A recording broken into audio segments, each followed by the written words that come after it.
আমাদের আপনারা জানেন যে আজকের এই আয়োজনের মূল উদ্দেশ্য হচ্ছে আমরা গণ অভ্যুত্থানের প্রায় 1.5 বছর পরে হলেও আমরা একটি সুখবর পেয়েছি যে আমাদের প্রবাসের আমাদের 24 জন ভাই তাদেরকে মুক্তি দেওয়ার ব্যবস্থা করা হয়েছে এবং তারা খুব শীঘ্রই দেশে ফিরবেন। আমরা প্রথমেই আমাদের এই ভাইগুলোর পরিবারের প্রতি আমরা দুঃখ প্রকাশ করছি, যেটা আমাদেরই ব্যর্থতা যে গণ অভ্যুত্থানের এতগুলা দিন আমাদেরকে পার করতে হয়েছে ওনাদের মুক্তির জন্য। এটা আমাদের উচিত ছিল, আমাদের এই জাতির সকলেরই দায়িত্ব ছিল, সরকারেরও উচিত ছিল আরো আগে আমাদের প্রবাসে যারা গণ অভ্যুত্থানে অংশগ্রহণের কারণে জেলে যেতে হয়েছিল তাদের মুক্তির ব্যবস্থা করা। এর আগে 188 জনকে আমরা ছাড়াতে পেরেছিলাম, কিন্তু বাকি 25 জন রয়ে গেছিল। সেই 25 জনের জন্য তাদের পরিবাররা এতগুলা দিন অনেক কষ্টের সহিত তারা তাদের দিন যাপন করতে হয়েছে। বিভিন্ন সরকারি দপ্তরে, বিভিন্ন রাজনৈতিক অফিসে তারা গিয়েছেন।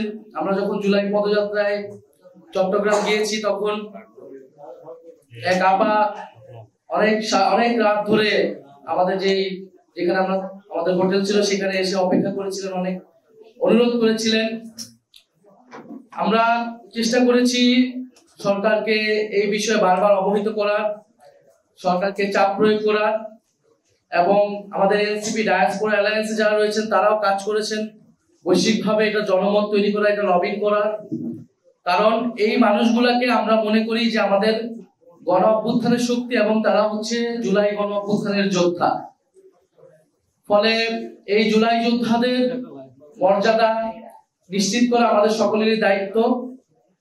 গণ অভ্যুত্থানের সময় তারা যে সাহসী ভূমিকা পালন করেছিলেন সেটা এই জাতি কোনো কালই ভুলবে না।